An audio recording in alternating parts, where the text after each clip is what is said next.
नमस्कार मित्रों।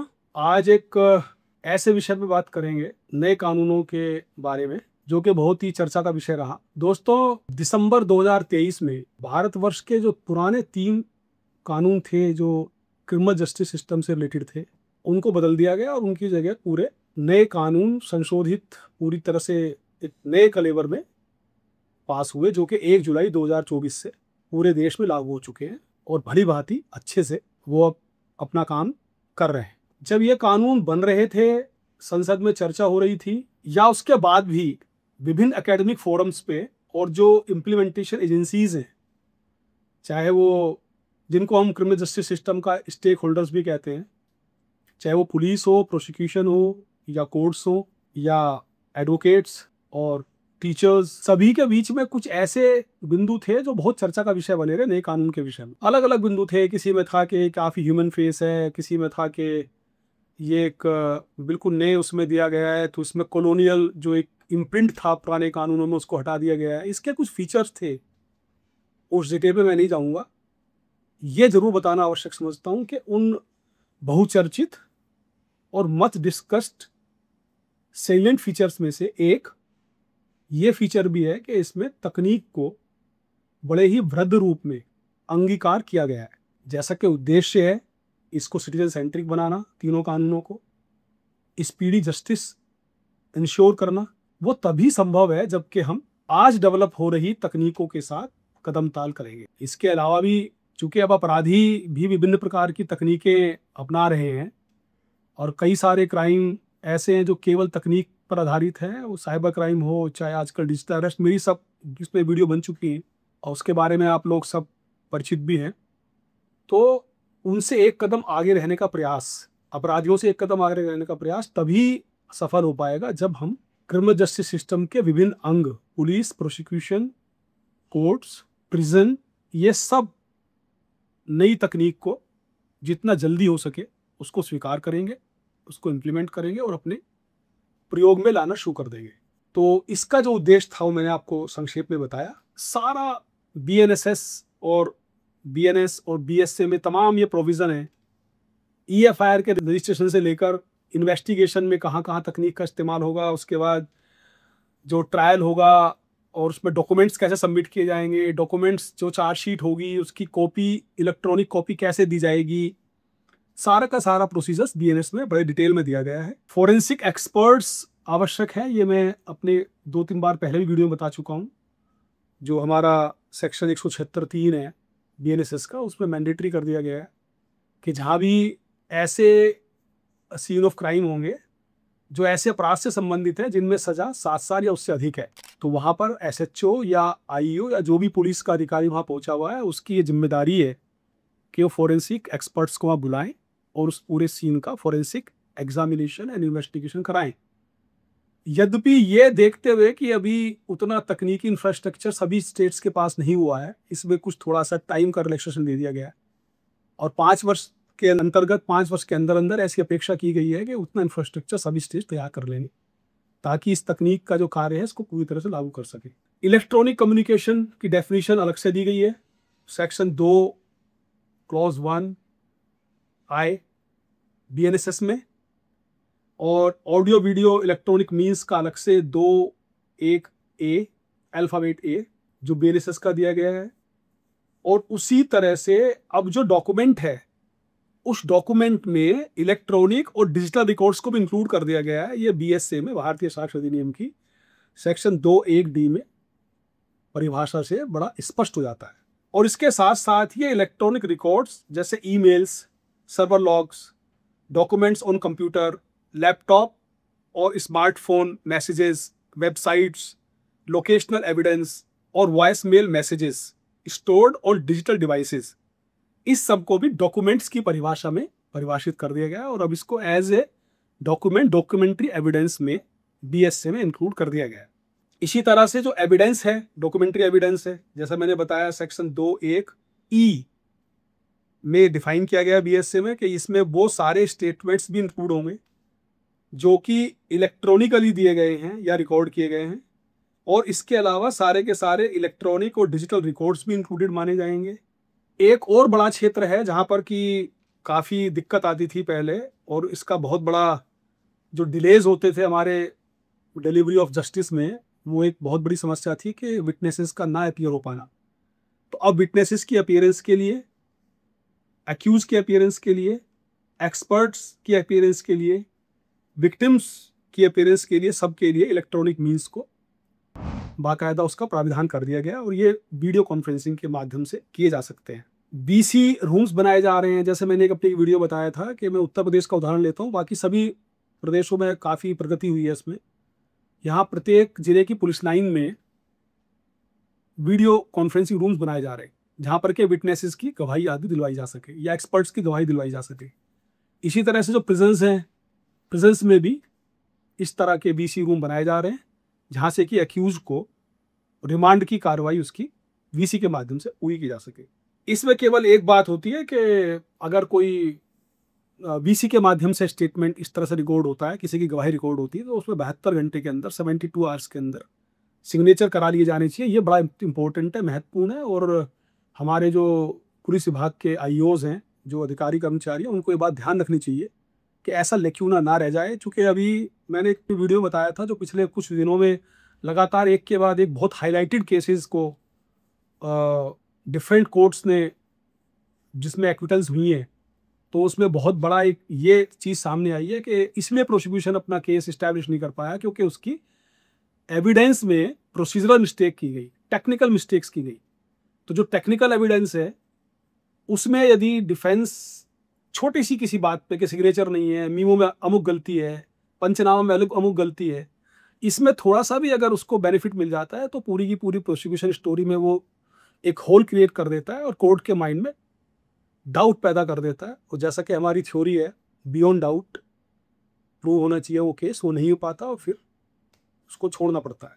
खैर, तो ये था कि किस प्रकार से नए कानूनों में कितना तकनीकी पक्ष को पूरा महत्व दिया गया है।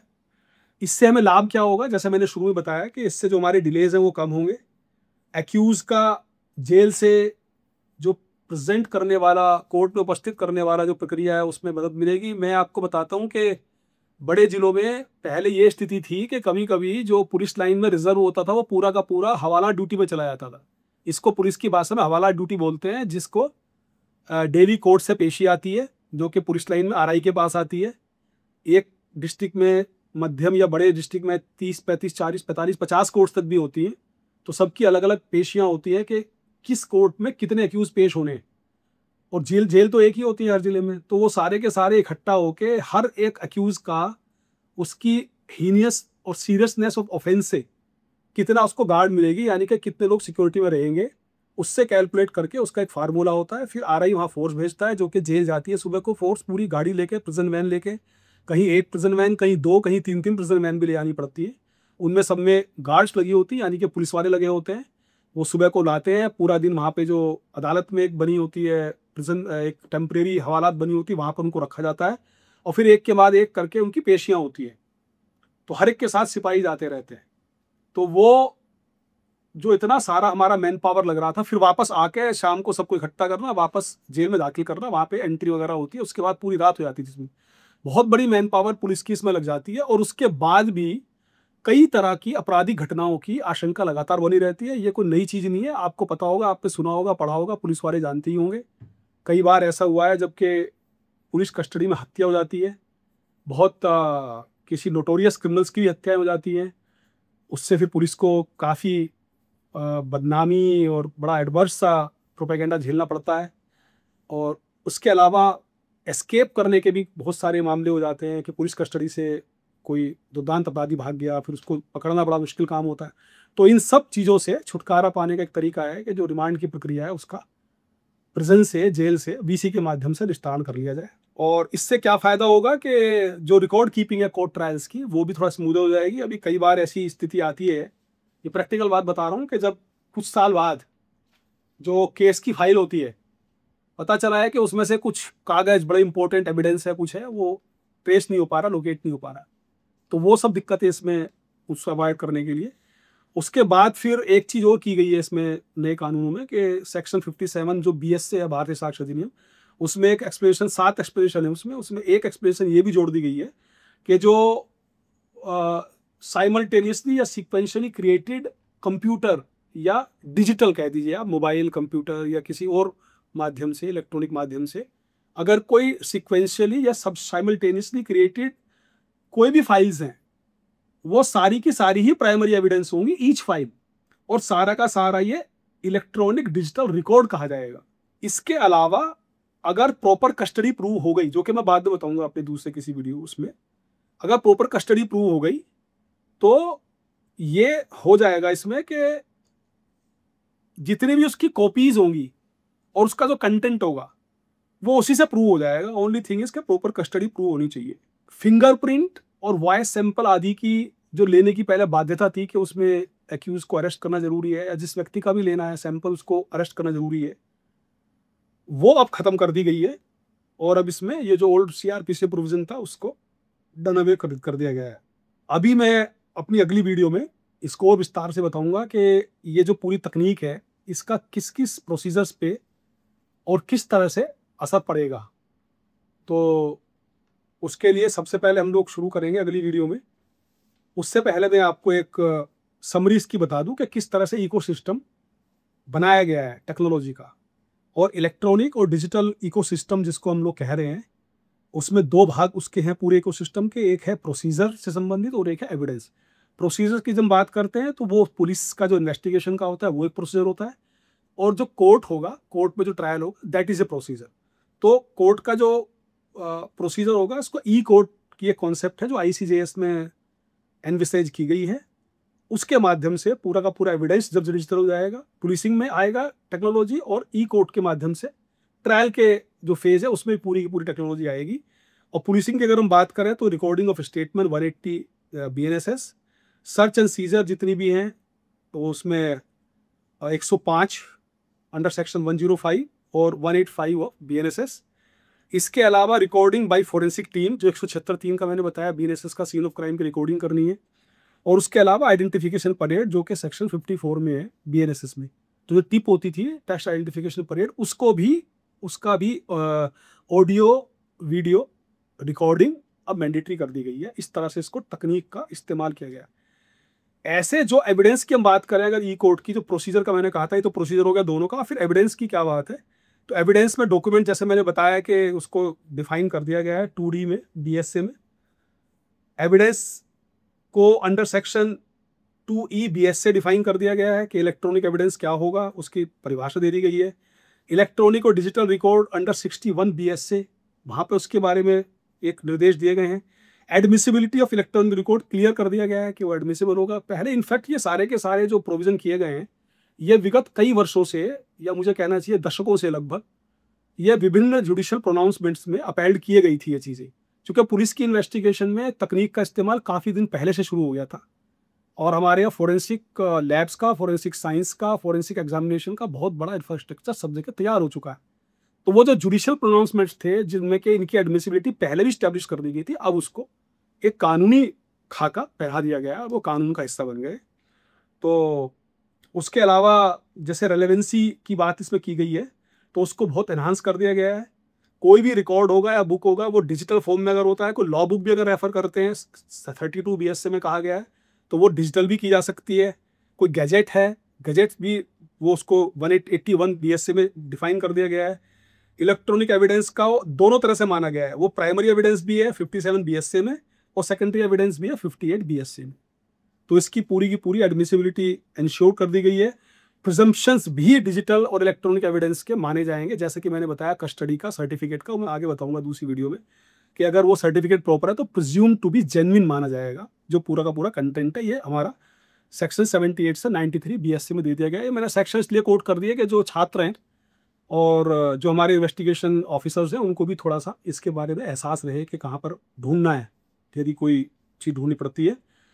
ये मेरा वीडियो का मैं इसको यहीं पे अपनी वाणी को विराम देता हूँ। अगली वीडियो में हम बात करेंगे audio video recording of scene of crime. Scene of crime पे मैं पहले भी कई बार आपसे बात कर चुका हूँ, ये बहुत इंपॉर्टेंट होता है। इनफैक्ट पूरी की पूरी जो प्रोसिक्यूशन का जो काम है, जो पूरा प्रोसिक्यूशन का स्टोरी है, जो उसका पूरे स्टेप्स हैं, उनका बेडरॉक है, नींव है। इसलिए बार बार मैं क्राइम सीन के ऊपर ज़्यादा मेरा एम्फेसिस है, ताकि इसको ठीक से समझ ले। यदि क्राइम सीन ठीक से समझ लेता है आईओ, तो मैं समझता हूँ 70-80% काम उसका इन्वेस्टिगेशन का पूरा हो जाता है। बहुत बहुत धन्यवाद। जल्दी मिलते हैं एक और वीडियो में, audio visual recording of crime scene के बारे में। Thank you.